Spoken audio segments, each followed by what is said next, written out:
Hello again, everybody. Welcome to another edition of the Good Bit Podcast. Thank you for joining us this week. Really appreciate your time as we're about to dive into another brand new film discussion. It's not brand new. This film is now 10 years old, as it is 2023 now, in case you're keeping count at home or keeping score. This film was brought out in 2013 that we're chatting about today, and it is The Secret Life of Walter Mitty, starring and directed by Ben Stiller, a remake of a 1947 version of The Secret Life of Walter Mitty, and that'll be all the fun facts we have for the day. Welcome everybody. It's actually nice to be doing more of a kind of uplifting, kind of sweet, lovely film. Because not that the past few weeks we've had Little Miss Sunshine, which obviously was a lovely film, The Italian Job, which was pretty lovely as well, I suppose, from a totally different era, a different generation of films. But we did a lot of kind of scarier films. Obviously last week our Halloween special with the guys at Damn Good Voices, really appreciate them as well. Go check out that episode from last week if you haven't already.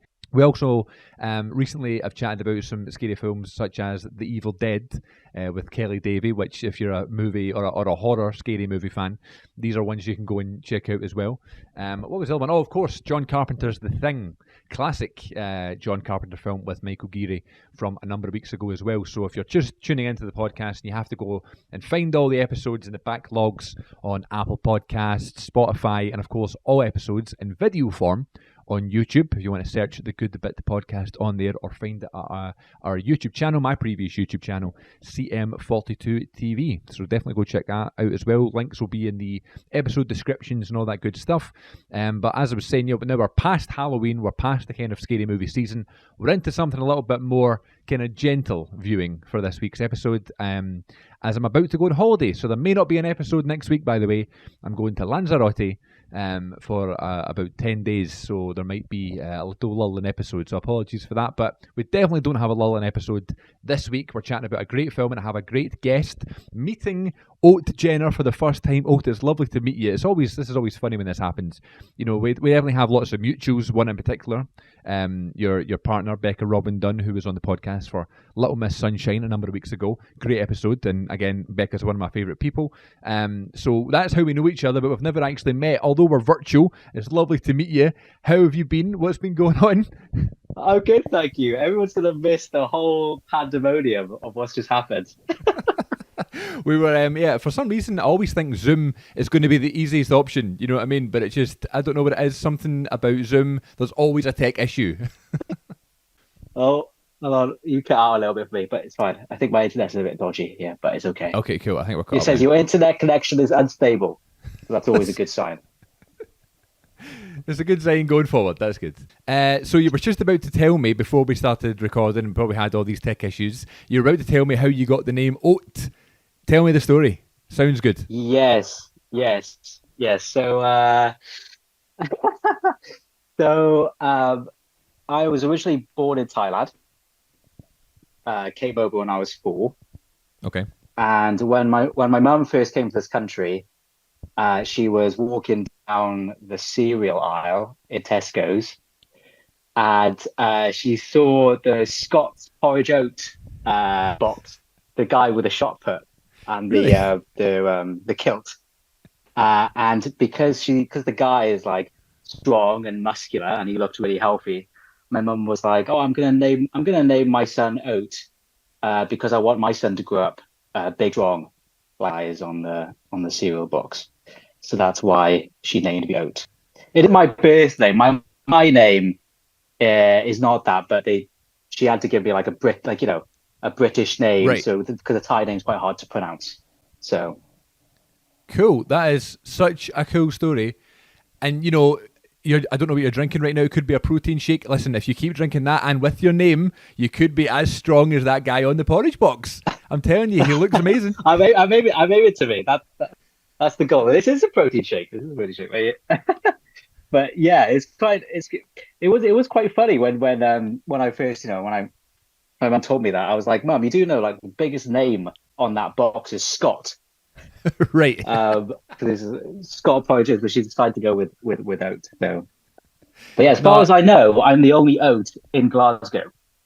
Listen, Apart from that. so obviously we kind of got connected through your lovely partner Becca Dunn, who was on the podcast 2 weeks ago, I believe, or 3 weeks ago, who I work with, and when she told me that you started dating, and I was like, well, I've never heard anybody with that name before, so I love it. I think it's great.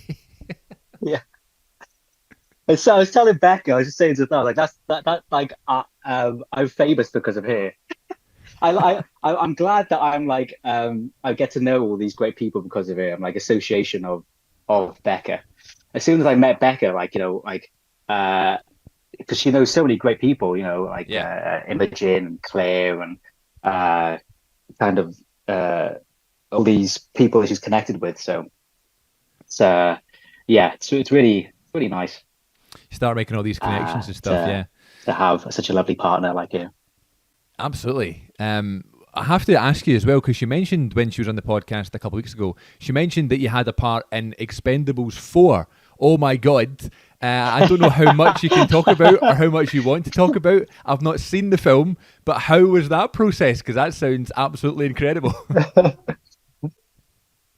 Yeah, it was a pretty wild ride, to be honest with you. So I've just graduated from RCS, Yeah. Royal Conservatoire Scotland 2021 on the BA acting course. And I was very lucky coming out. I kind of like went from like gig to gig straight away, doing bits and bobs. And I was I don't want to ramble on too long, but No, please. basically I was basically I did a show in North Wales called Curtain Up, and in that show I met a really great kind of a really great deaf actor who owned a theatre company, and they asked me to do an R&D with them in Croatia for 2 weeks. So they said they'll pay for everything, they'll pay for expenses, all that kind of stuff. So I was like, Cool. yeah, I'll take that, 100%. Absolutely. So flew over there, did the R&D. It was a great time. And then while I was out there, my agent sent me to audition for Expendables 4. It's kind of like small part. So I did it in like my little tripod setup. Did it in my little hotel room that I was in. Sent it off. Uh, and then the week after, my agent emailed me back saying I got the part. And it was such a quick turnaround because Right. they were like, this is great, fantastic, you got the part. They want you to film in Bulgaria, quite the more or less the day after my R&D finishes. So I flew out to Croatia, did the R&D, finished my time in the R&D, flew from Croatia to Bulgaria. I Wow. went to Bulgaria. I arrived there and there was a guy holding my name up on a sign, and it was like the most exciting moment of my life. I was like, "Oh my God, I made it!" And I was like, "I'm sorry, can I take a picture of you to show my mum?" So I took a picture of him with my name up I would do the on. exact same thing. It was such a crazy ride. I got drove to this 5-star hotel in Bulgaria. Nice. Got put up. Uh, got set the sides and a little lanyard with my name on it, and kind of like little. It's just like COVID was kind of like coming off at this time, so we had Okay. like hand sanitizer and stuff.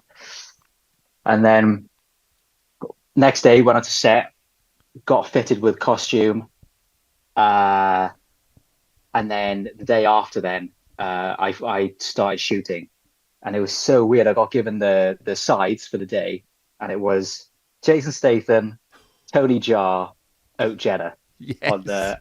On, I was like, this is crazy. This is mental. I love it. I was going to say, like, 'cause And I'm very ignorant in the fact I've not actually seen the film, but I was going to. Did you get to see any of the big stars? Did you have a scene with Jason Statham? I did, yeah, yeah. I had the scene with the big man himself.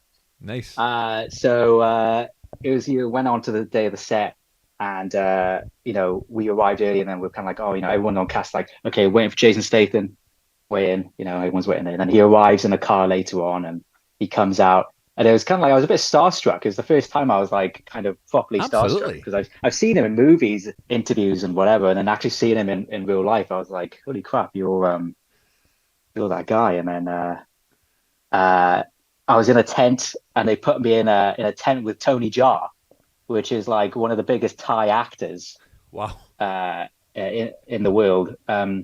He's mostly known for kind of Muay Thai, Ong Bak. There's like Cool. kind of crazy martial arts films.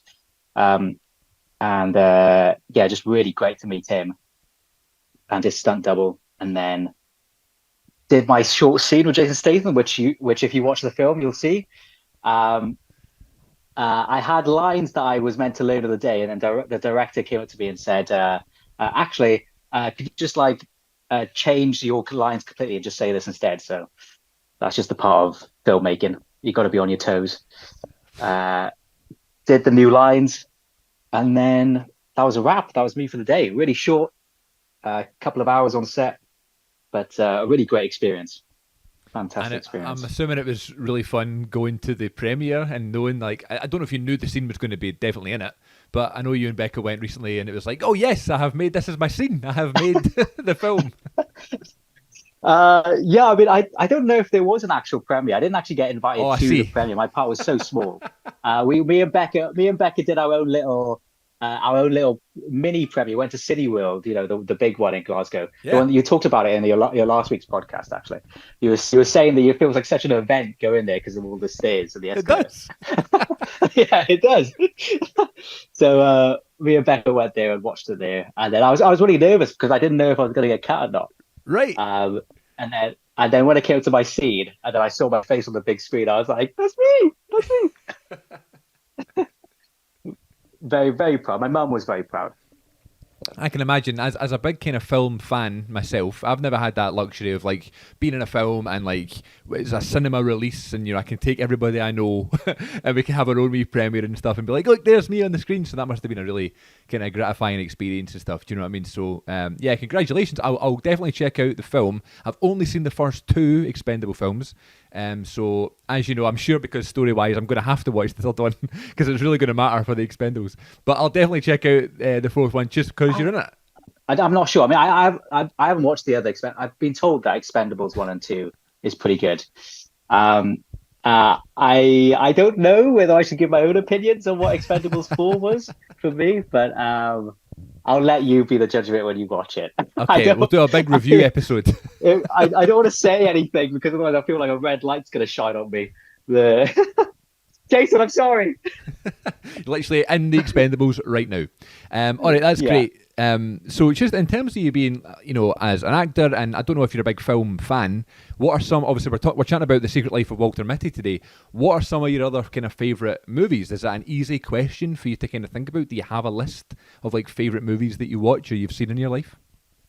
I do, yeah. Yeah, I mean, I was listening to last week's podcast that you're on, just on the way to Becca's actually, and your last guest that you had, he was an absolute movie buff, Absolutely, yeah.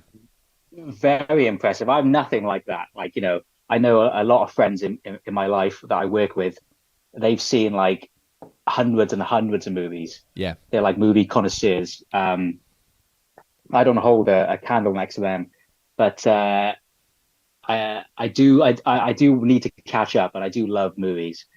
Uh, on my honorable mentions, if I didn't pick Secret Life of Walter Mitty today, I think I would have talked about Up, Disney Pixar's Yes. Up, because that's one of my favorite films of all time. Makes me cry, of course, in the first 10 minutes. Absolutely. But yeah, I love Up. Um, I have a real I'm a big massive nerd.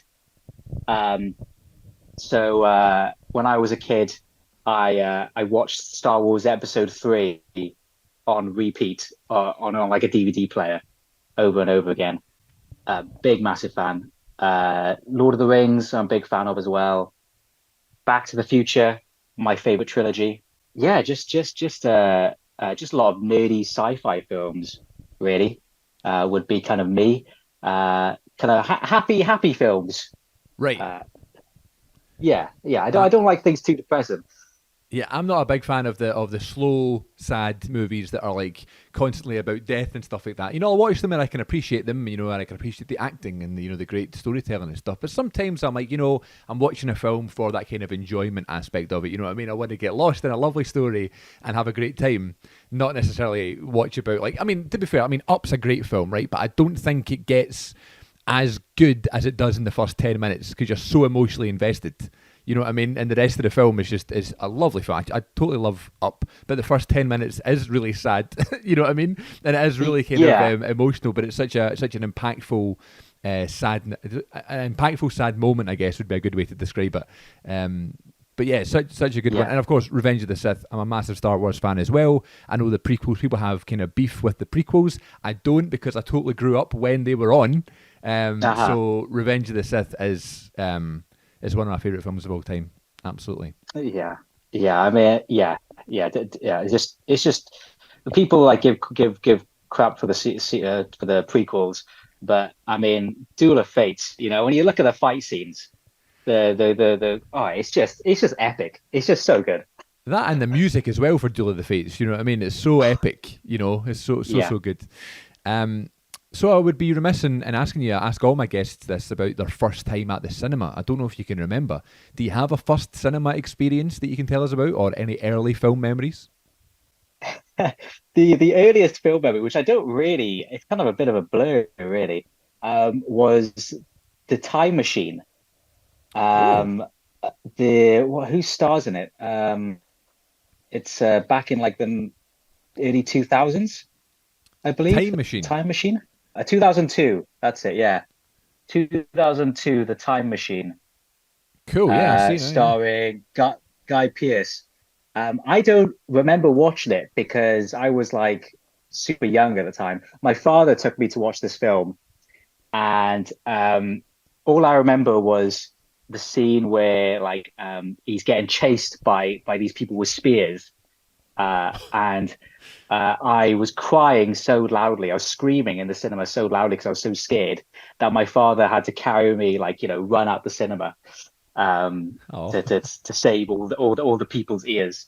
So that was my first earliest memory of a cinema experience. Is my father carrying me out of the cinema because I was crying so much.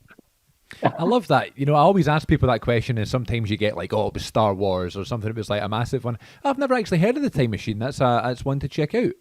Guy Pearce is a good actor, you know. Yeah, I mean, I don't think I've seen it since, to be honest with you. I think I should go back and watch that. I'll probably cry again.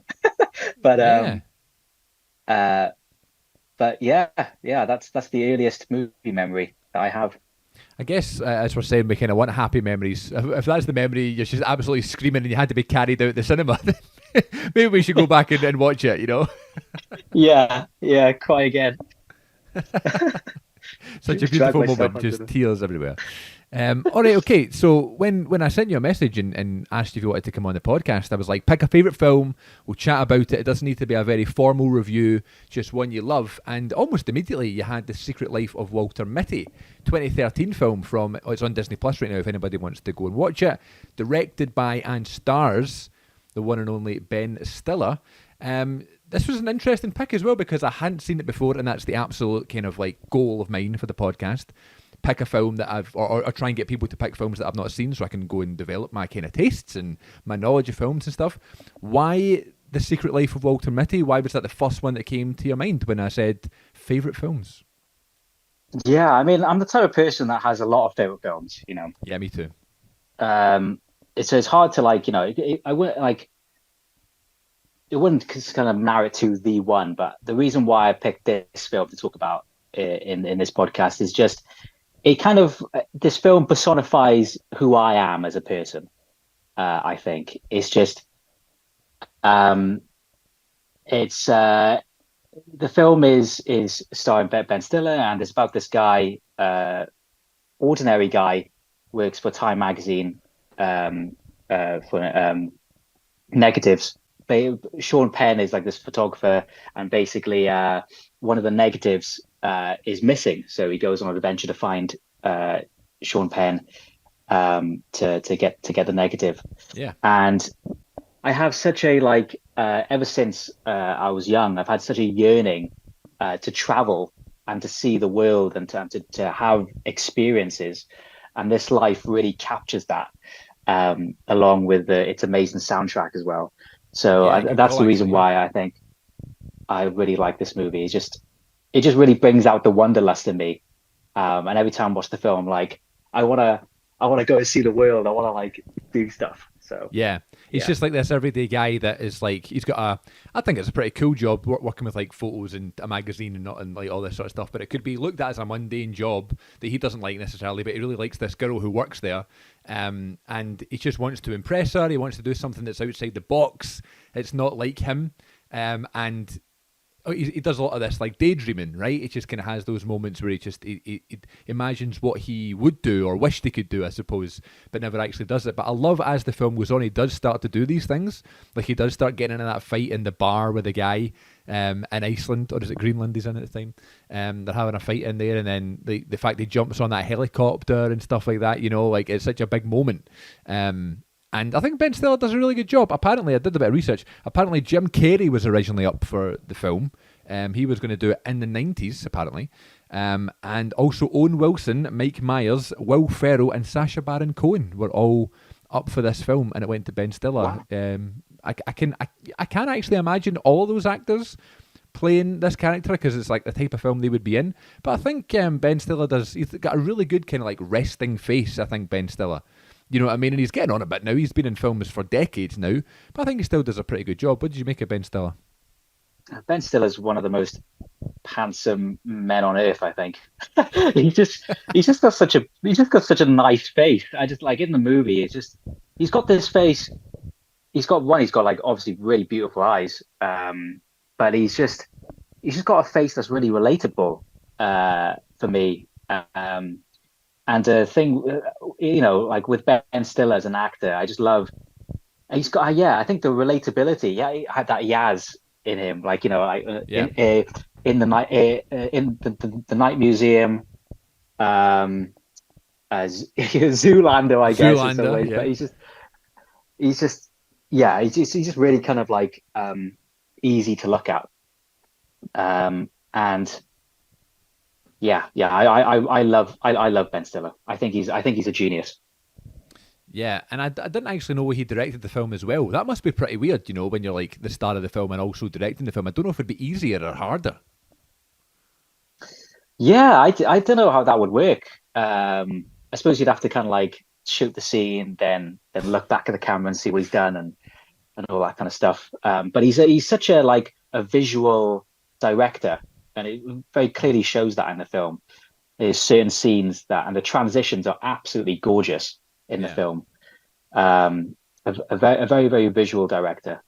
Uh, yeah, the movie as well is about maldative daydreaming, um, which is a rare kind of like thing that people have where they just kind of like just get lost daydreaming for like a long period of time, um, and that comes across in the film as well, where at the beginning of the film, it's not so much a spoiler because it's in the trailer, but Right. you kind of see him on the phone with someone, and then all of a sudden he's off kind of like jumping into buildings and saving cats in like a burning building and stuff. So he has this kind of like daydreaming aspect in where he wants to have this life, or he wants to be the hero, where he wants to get the girl, but it's all in his head. And the beautiful thing with the movie is that, especially in the ground control, the Major Tom, that song that's being played, where he jumps on the helicopter, Yeah. that's the moment he where he makes that choice, where the audience, because that whole segment could be a daydream, but he makes that choice to be like, no, I'm actually going to take my life into my own hands, and I'm actually going to jump on this helicopter, and I'm not daydreaming this anymore. Yeah. And then he goes on the journey from there. So I love the scene where he was on the helicopter and they tell him to jump into the boat and he just jumps into the water. Like it was so funny. Like yeah, yeah. It's like how do I get on that boat? Jump! What? Jump! he's like, not that boat, I meant the small one. Yeah, and then he Yeah. jumps off the wrong side. Yeah. Yeah. I'll tell you what though, so he's also, when he's in the water, right, and they're waiting to go and rescue him, and then the shark comes and like he's hitting the shark with the briefcase and stuff. Imagine that happened to you. Imagine you decided to take, first of all, imagine jumping on a helicopter, but imagine jumping out the helicopter and then the shark is surrounding you and stuff. I was in the ocean last summer or something, right? I was swimming in the Atlantic Ocean on a holiday, right? And I was just feeling so free. Like, I was like, oh my God, here I am, I'm swimming in the ocean, I'm having a great time, like, forget about all your worries and stuff like that. And then I was like, well, we're also in the ocean here. Anything could be under the water. There could be a shark at any moment here. We could be on top of a whale. There could be other fish. And it got me really scared, so I immediately got back onto the boat I was on. How would you feel if you were just swimming in the ocean and if something like this happened? Yeah, the ocean terrifies me. I think I would definitely freak out if that was me in that situation. I mean, the ocean's a really beautiful place, but the fact that we've mapped out Mars more than we've mapped out oceans is absolutely insane to me. Yeah, it's scary stuff in the oceans, and if you want to see real life aliens, you've just got to go deep enough. That's a great way to look at it. You never know what you're going to find under there. I loved Sean Penn's character, especially at the moment where he's taking the picture of the snow leopard, and he's just like so unbothered. Yeah. He's spending hours there with his camera, but even when he sees the snow leopard, he doesn't actually need to take a picture of it because he knows he's seen it. What did you make of Sean Penn? I like the relationship he had with Ben Stiller's character as well. Yeah. I mean, I haven't watched many of Sean Penn's films, but he's really good in this film. That's one of my favorite scenes. Not sure if it's the favorite scene. I'll save that bit for the good bit. Listen, you've done your research. I'm very impressed. Thank you. I'm a fan. What can I say? I'm a fan. No, I see it on like Instagram reels and like TikTok all the time. That little scene with Sean Penn, because it's so beautiful. It's that moment where Ben Stiller finally finds him, and it's Sean Penn, the photographer. He's been hunting for the snow leopard, otherwise known as the ghost cat. He's been up on this mountain for days and days, like trying to like just sticking the camera in the same spot where the snow leopards kind of like would appear, and then it finally appears, which is so rare. It's like the crown jewel in the photography wildlife kingdom, trying to get a snow leopard. He doesn't take it, and Ben Stiller's there, and he's like, "Are you going to take the photo?" And he's like, "No. Sometimes when I like a moment, I don't want the camera to get in the way." And that's so kind of special for me as well, because we're so lost on our phones all the time. We want to capture this, we want to capture that on our phones, and sometimes just seeing it with your own eyes is enough, I think. Absolutely. Just being in the moment. Instead of like having to I got to record because it's your birthday and I got to do this and film that and do that. Obviously, it's great to keep as a memory. Yeah. But just being in the moment, I think, is just as important. A couple of years ago, that was like a big New Year's resolution for me. I was like, I have to be in the moment a little bit more, because I'm very guilty of it. I love the idea of having these memories, you know what I mean, like stored on your phone or on your laptop. Like, I'm always into editing and video editing and video producing and things like that. I've always had that kind of creative side to me. So I've always loved doing vlogs and, family holidays and stuff like that. And then I got to the point where I was like, I feel like I'm the guy that's doing this all the time. I might end up being annoying to people, you know what I mean? Because like I always get my camera in their face or whatever. So I was like, I'm going to stop for a bit, not film as much, and try and be in the moment a little bit more.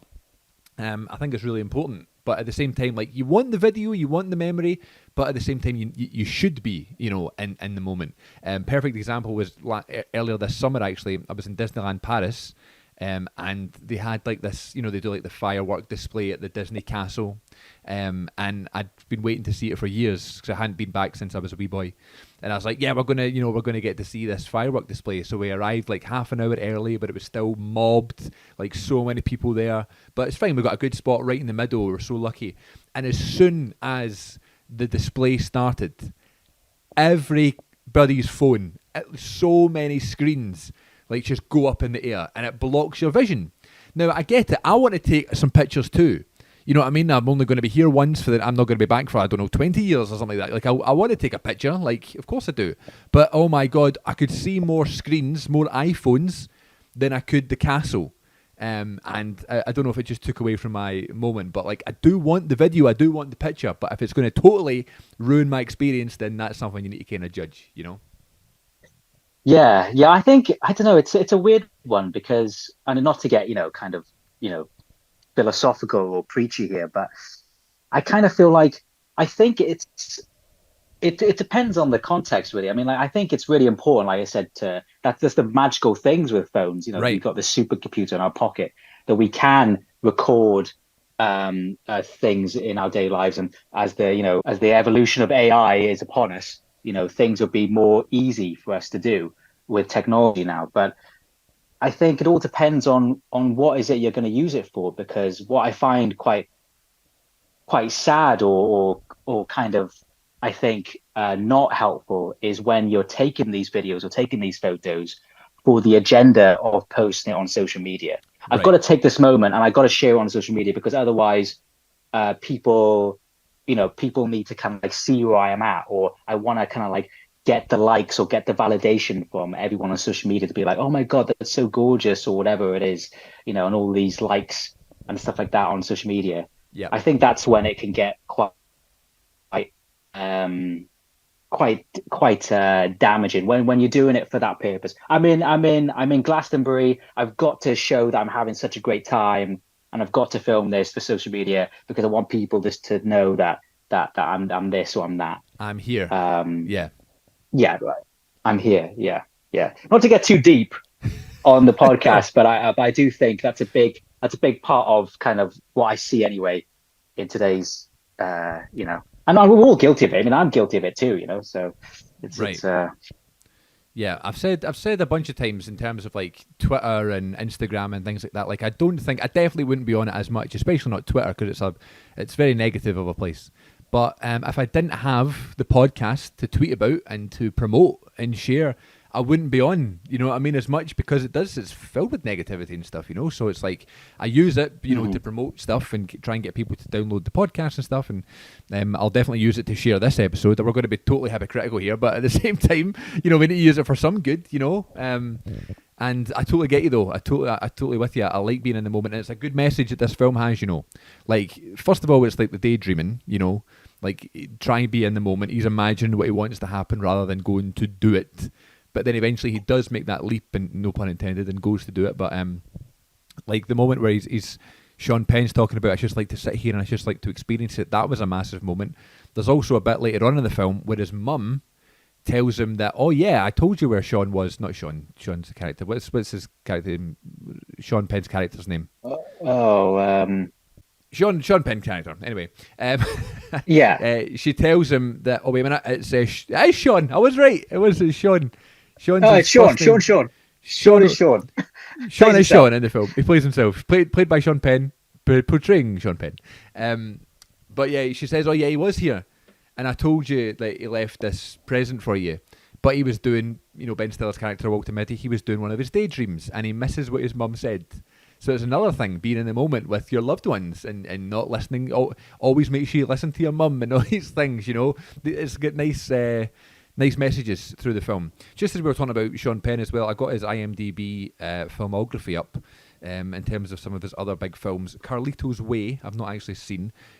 He's also in The Game, which was the number one film in the cinema the day I was born. Fun fact. I don't know if it's fun, but it's a fact anyway. Being John Malkovich, he's in that. Of course, he was in Friends. He played one of Phoebe's partners, I believe, in Friends for a couple of episodes.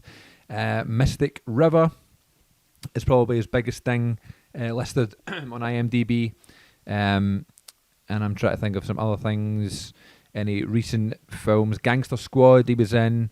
Gangster Squad and the Angry Birds movie. So yeah, he's been in lots of stuff, but I can't tell you. It's not as if he's like a sort of actor that I'm like, oh yes, I'm a massive Sean Penn fan. But I think he's really good in this film.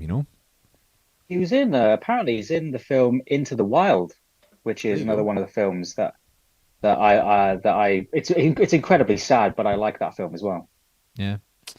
We Uh, should also shout out Adam Scott, who plays the kind of antagonist, like the main yes. boss in the film. He does a really good job of being very unlikable. Have you seen Step Brothers? I haven't. No, So no, I haven't seen Step Brothers. he's like Will Ferrell's annoying brother in Step Brothers. He's so funny. He's Adam Scott is great in this part of being the antagonist. He's just yeah, he's got such a unlikable personality, and he's also in the TV series, which my friend shout out to Michael Guest, and another one that I recommend on the podcast because he's the movie buff. He Okay, knows yeah. his movies. Um, he's because Ben Stiller is directing a TV series called Severance right now, which Yeah. everyone that I know is raving about. They're like, "Oh my God, Severance is so good," and Adam Scott stars in that. Okay, cool. I'll check it So out then. Yeah, that sounds good. That sounds good. I like to take recommendations, especially for TV shows. I'm more of a film guy, so I definitely need to see some more TV shows. All right, you know what's coming. Tell me what's your favourite bit. What is the best bit of The Secret Life of Walter Mitty? my favorite bit in the movie is this bit that happens probably maybe just under halfway into the film. And Walter is kind of he's in Greenland, which is shot in Iceland, um, and he's kind of like stranded there, and he trades his Mr. Scratch. Do you remember one of Hey, those when you were a kid? I had a Mr. Stretch Scratch. Armstrong. Yeah. Stretch Armstrong, yeah. I abused mine. Actually, yeah. But so he traded his Stretch Armstrong, given to him by his sister, Catherine Hahn, which is a fantastic actor, Yeah. um, for a longboard, and he's on top of this beautiful, absolutely gorgeous scenic shot of him with this kind of winding road just to himself, and he's like, you know what, he's got an idea. So he wraps two stones on his hands, wraps them around his hand, and he goes traveling down this road. I don't know what it's called when you're like, it's like he's like skimming this with Yeah. the stones on the edge of the road. It's called something. It's like a sport. It's like an actual sport, but he goes down this like really high speeds, and the soundtrack played underneath it is Junip, Far Away, and it's such an incredible scene as he's going down this kind of like kind of mountain pass, Yeah. riding through the wind. Absolutely is. Great scene. That was one of my favourite scenes as well with the soundtrack. It's just the idea of shooting there. I don't know if they shot on location or if they did lots of green screen stuff, but that was a really cool scene. Even just the fact they traded the Stretch Armstrong for the coolest skateboard ever.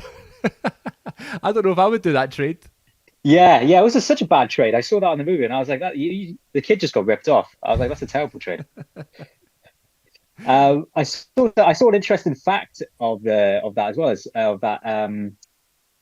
I think the film was shot in Iceland when it was meant to be Greenland, and a lot of the residents kind of like really wanted to help out, so they kind of painted their homes, and most of them kind of stayed away from set to make it feel like more isolated, Wow. which is quite cool. That's really cool. Yeah, Yeah. It would be such a big deal for like a small country like that to have something there. So then again, it must have been shot on location. There you go. And as you say, yeah. someone who likes to travel, you know, you went to Croatia, then you were in Bulgaria. You might end up in Iceland next. You never know. You'd trendsetter. I love to go to Iceland. Yeah, Looks beautiful, doesn't it? yeah. The drunken pilot helicopter, who was in The Tourist season one. I only know this because I was very lucky enough to shoot for an episode for The Tourist season two that's going to come out next year. Cool.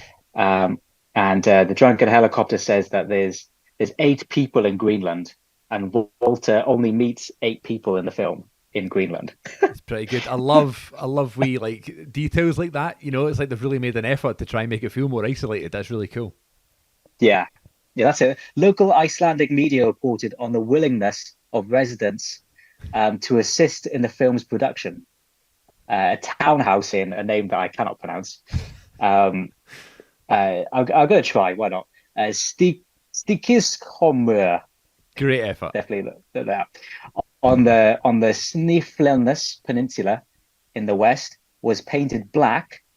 The inhabitants in East Iceland agreed to keep a low profile for the day. As opposed to all the busy things they were going to do in Iceland that day. Yeah. But I'm just going to paint this black and stay out the way of filming. I'll stay at the way of Ben Stiller. You know, I would do the same thing.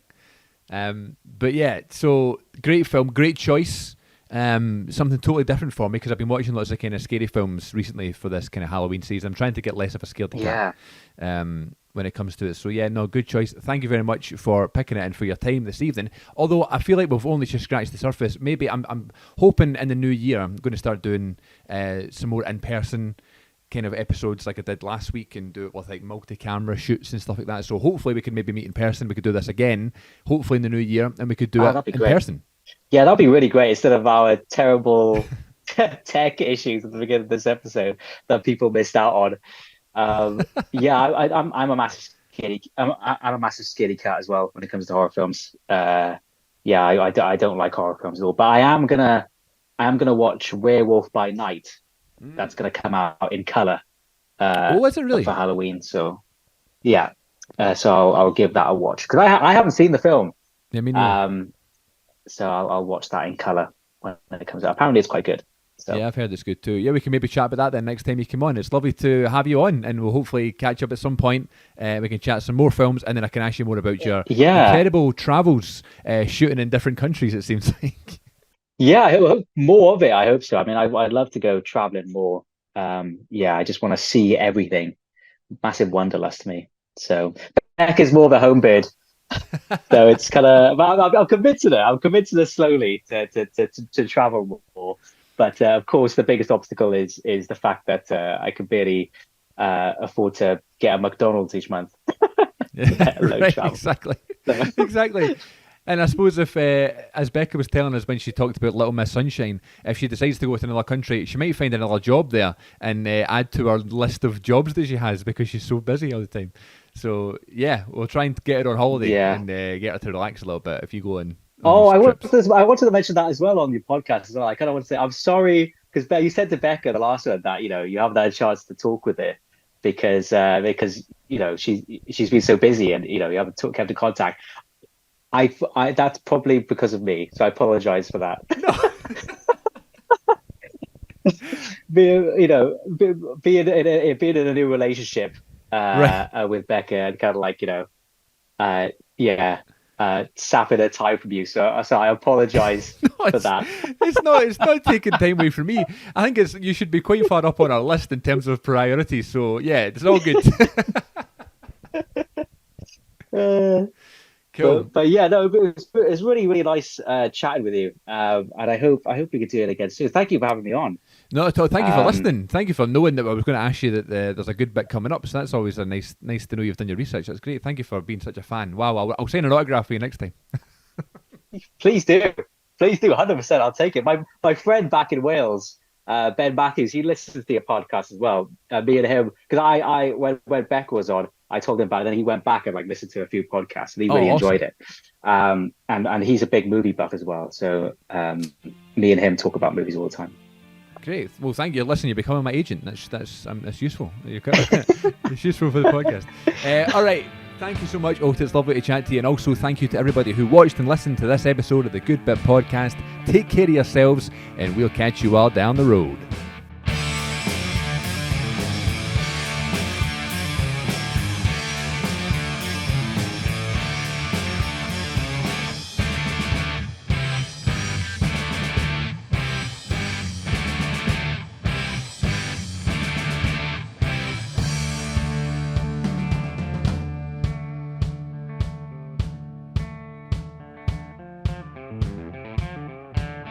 Citizens